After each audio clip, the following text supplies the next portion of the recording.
সকালবেলা একটা নতুন রেসিপি নিয়ে আসছি চালের পরোটা। এটি বানানোর জন্য 500 গ্রাম চাল, 250 গ্রাম দেশি ছোলা রাতভর ভিজিয়ে রেখেছিলাম। এখন সেটাকে ভালো করে পরিষ্কার করে জল দিয়ে ধুয়ে নিয়ে এবার মিক্স করে নেব। মিক্স করে নিয়ে তারপরে ব্যাটারটা দেখুন তৈরি হয়ে গেছে। এবার ব্যাটারটা তো ভালো করে একটু জল দিয়ে কনসেন্ট্রেশনটা দেখে নিয়ে এটা 1-2 চামচ চিনি, 2 চামচ চিনি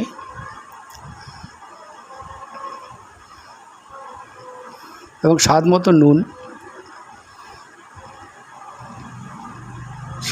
নুন দিয়ে এটাকে ভালো করে গুলিয়ে নিয়ে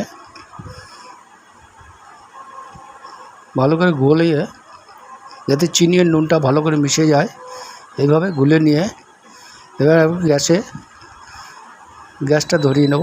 গ্যাসটা জ্বালিয়ে একটা কড়াই দিতে হবে। এখানে একটা টিপস, কড়াইটা একটু মোটা হতে হবে, তলাটা যেন একটু মোটা হয়, তাহলে এটা ভাজতে খুব সুবিধা হবে। এবার একটু তেল গার্নিশ করে নিচ্ছি। তেল গার্নিশ করে নিয়ে তুলি দিয়ে আমি পরিষ্কার তেলটা গার্নিশ করছি। কিন্তু আপনাদের কাছে ব্রাশ যদি থাকে ব্রাশ দিয়ে করতে পারেন, আমার কাছে ব্রাশ নেই, এই জন্য তুলি দিয়ে করছি। এবার ব্যাটারটা 2 চামচ এর ভিতর দিয়ে দিচ্ছি। ব্যাটারটা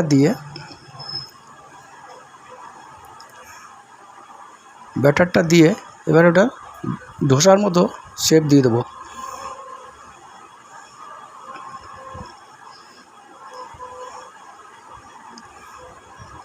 এবারটা ভেজে উল্টে পাল্টে ভালো করে বেশ গ্যাসের ফ্লেমটা একদম মিডিয়াম টু লো রাখবেন, আস্তে আস্তে এটা হয়ে যাবে।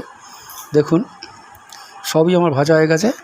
এবার কী সুন্দর ভাজা হয়েছে। এবার এই নিয়ে পরিবেশন করতে হবে। পরিবেশনের সময় একটু সস বা ধনিয়া পাতার চাটনি বা তেঁতুলের চাটনি যে কোনো একটি দিয়ে পরিবেশন করতে পারেন, খেতে পারেন এবং খেতে খুব ভালো হবে। এটা আমি খেয়ে দেখছি।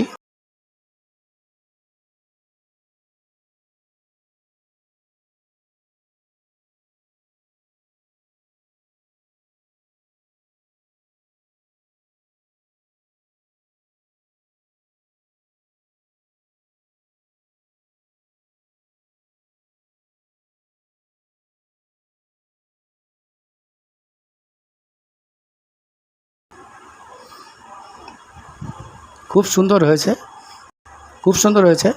এই জিনিসটা বা সকালবেলা বানিয়ে খাবেন, খুব ভালো লাগবে এবং কমেন্ট করে জানাবেন তৈরি করে কেমন হয়েছে। সাবস্ক্রাইব করে সঙ্গে থাকবেন। নমস্কার।